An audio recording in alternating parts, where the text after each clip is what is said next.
Stran o meni oziroma stran o nas je običajno druga najbolj obiskana stran na spletni strani. Zato je fino, da jo maksimalno izkoristiš.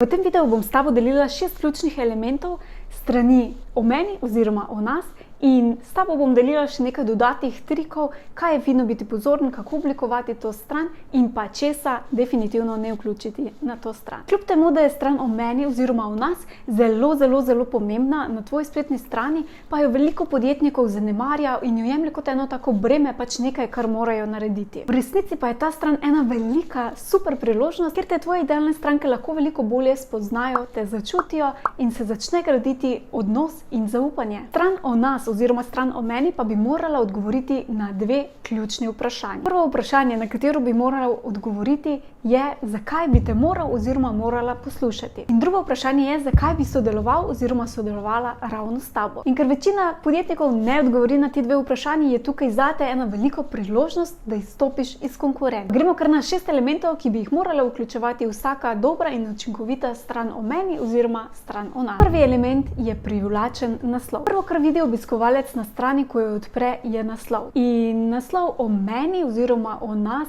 ni najbolj privlačen. Verjetno se strinjava, ne? In zato je fino, da tale naslov raje spremeniš in narediš nekaj bolj privlačnega, ker če naslov ni privlačen, je zelo velika verjetnost, da bo stran obiskovalec enostavno zaprl. Namesto takšnega generičnega naslova raje uporabi bolj privlačen naslov, ki bo v resnici tako privlačen, da se bo nadaljnjemu branju enostavno čisto nemogoče upreti. To je lahko neko tvoje prepričanje, tvoj moto, tvoja vizija, nekaj, za čemer ti osebno stojiš. Če imaš pri ustvarjanju takega naslova težav, potem te vabim, da pogledaš moj prejšnji video, kjer sem govorila ravno o tem, o formuli, kako ustvariti privlačen naslov. Link do njega bom pustila spodaj v opisu. Drugi element je zagotovilo, da so na pravem mestu. Drugi element je torej zagotovilo, da bralcu zagotoviš, da je na pravem mestu. Tukaj običajno odgovoriš na vprašanje, kaj je tukaj zame oziroma kaj je tukaj za bralca. In to ni mišljeno, da je zelo dolgo besedilo in neko dolgo vezanje, lahko je en taki čisto kratki slogan,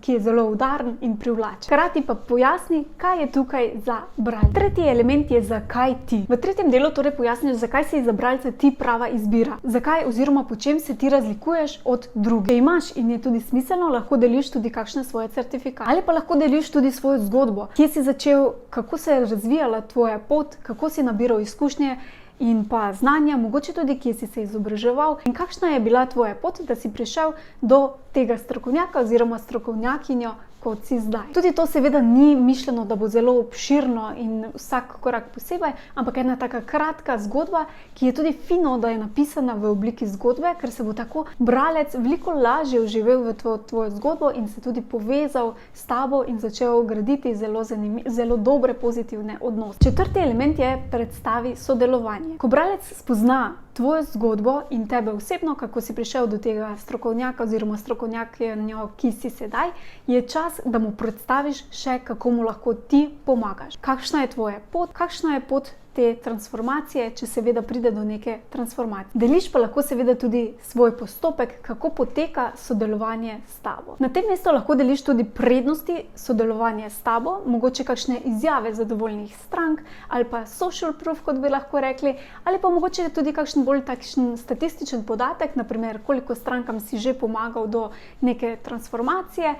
Vse, kar bi bilo v bistvu smiselno, da še podkrepiš to svojo zgodbo in potrdiš, da si res strokovnjak in da imaš izkušnje v tem, kar počneš. Peti element je tvoja osebnost oziroma osebnost tvojega brenda. Ljudje običajno radi sodelujemo z ljudmi in to z ljudmi, ki jih poznamo. In tukaj je idealna priložnost, da se predstaviš tudi mogoče malenkost bolj na osebni ravni. Zdaj, če ti ne deluješ kot oseba, lahko tukaj deliš tudi osebnost tvojega brenda. Kaj mislim s tem? Predstaviš lahko svoje vrednote, svojo misijo, v kaj verjameš, svoje prepričanje oziroma svoj zakaj. Zakaj počneš to, kar počneš. Greš pa lahko seveda še bolj globoko, to je čisto tvoja izbira, sploh če sodeluješ z strankami 1 na 1 recimo ali ponujaš neke storitve, potem je zelo fino, da te tvoja stranka še bolj globoko spozna. To je lahko recimo nek seznam tega, kar obožuješ, mogoče česar ne maraš in ni nujno vezano samo na to, kar počneš, ampak tudi na tebe osebno. Deliš tako tudi svoj bucket list ali pa cilje, ki jih želiš doseči, tako v osebnem življenju, kot tudi za svoj brand. Ali pa deliš celo kakšen takšen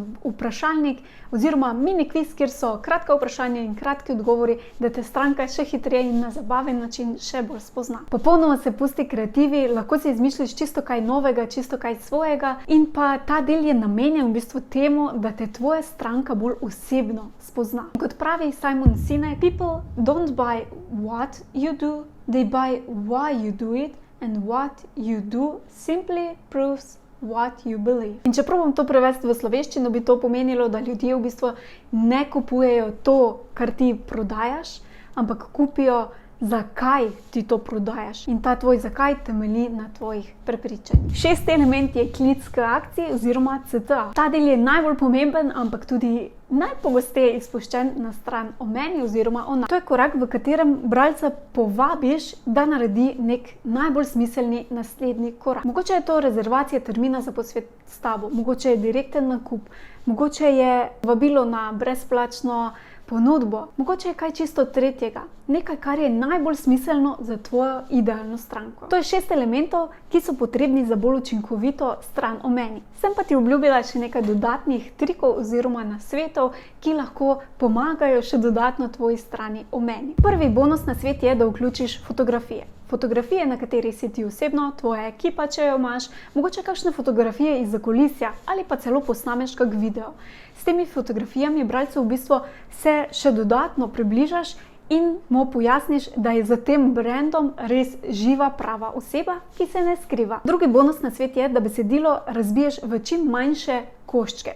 Kaj mislim s tem? S tem mislim, da uporabljaš naslove, uporabljaš podnaslove, odebeljene tekste, da sezname razvrstiš, torej oblikuješ v seznam, da razbiješ besedilo tako, da bo čim bolj pregledno in za bralca čim bolj fajn za brati. Če imaš vprašanje, kako dolga bi naj bila stran o meni oziroma nas, je odgovor čisto preprost. Tako dolga, kot mora biti, da deliš celotno svojo zgodbo. Prave dolžine ne obstaja. In še zadnji bonus nasvet, preden gremo na elemente, ki jih ne vključiti na to stran, je ta, da so svojo zgodbo deliš v obliki pripovedovanja zgodbe oziroma, kot bi rekli, storytelling. Zakaj? To je način, s katerim se v bistvu bralcu lahko veliko bolj približaš in bralec se bo v tvojo zgodbo veliko lažje tudi vživel. In s tem, ko se bo vživel v tvojo zgodbo, si te bo prvo kot prvo veliko bolj tudi zapomnil in se bo s tabo povezal na veliko bolj globoki ravni. V zadnjem delu sem ti pa obljubila še nekaj nasvetov, česa ne vključiti, definitivno ne vključiti na stran o nas oziroma o meni. In prvi tak element, ki je fino, da se ga izogneš, je, da ne vključiš celotne biografije svojega tima. Torej, če imaš za sabo manjšo ali večjo ekipo, ne vključiš za vsako osebo biografije in podrobnih opisov. Zakaj? Ker s tem v bistvu preusmeriš pozornost na čisto nekaj drugega, kar pa ni bistvo te strani o meni. Tukaj želimo torej odgovoriti na dve vprašanje, torej, da te stranka oziroma potencialna stranka spozna in da ji pojasniš, zakaj si ti prava izbira. In predstavitev posameznega člana tvoje ekipe lahko odvrne pozornost. Seveda pa to ne pomeni, da svojo ekipo skrivaš.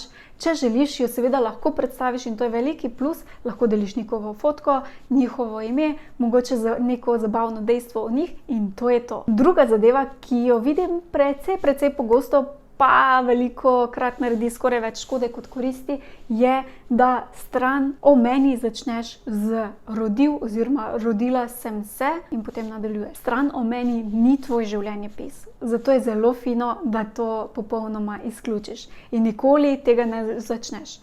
Ker če samo pomisliš, kolikokrat si ful navdušen nad tem, ko vidiš takšen začetek in bereš naprej, verjetno zelo malokrat. Zato izpusti ta del in raje upoštevaj teh 6 elementov, skozi katere smo šli in na ta način ustvari svojo stran o meni. Zadnji element, ki ti ga priporočam, da se ga izogneš, je, da vgradiš social feed, torej oziroma tisto vse objave iz družabnih omrežij, kot so Instagram in Facebook, tudi tukaj. Zdaj zakaj? Ker ko daš pozornost na svoje družabna omrežja, je to sicer super, da si tam aktiven in da so super informacije in tako naprej, ampak ko bo to videl na tvoji spletni strani obiskovalec, bo zelo verjetno mogoče kliknil na kakšno objavo in se tako šel direktno na tvojo družabno omrežje. In vsi vemo, kako so narejena družabna omrežja. Ko si enkrat na omrežju, te kar posrka in potem scrollaš in pogledaš še kaj drugega in le redko kdo se potem vrne nazaj na tvojo spletno stran. Kar pomeni, da na ta način lahko hitro izgubiš obiskovalca in ne naredi tvojega klica k akciji, ki smo ga opredelili v točki 6. Seveda pa to ne pomeni, da moraš svoje družabna omrežja skriti, lahko vključiš mogoče linke, ki te še najdejo, ampak pazi, da se ti linki potem odprejo v novem zavihku in ne v enakem. Če ti bi video všeč in želiš še več takih vsebin, te vabim, da klikneš na gumb subscribe, torej da se prijaviš. Video pa seveda lahko deliš tudi z drugimi, ki misliš, da bi jim ta video lahko koristil, in s tem seveda pomagaš tudi meni osebno, da dosežem čim več podjetnikov in podjetnic, in zaradi tega ti srca hvala.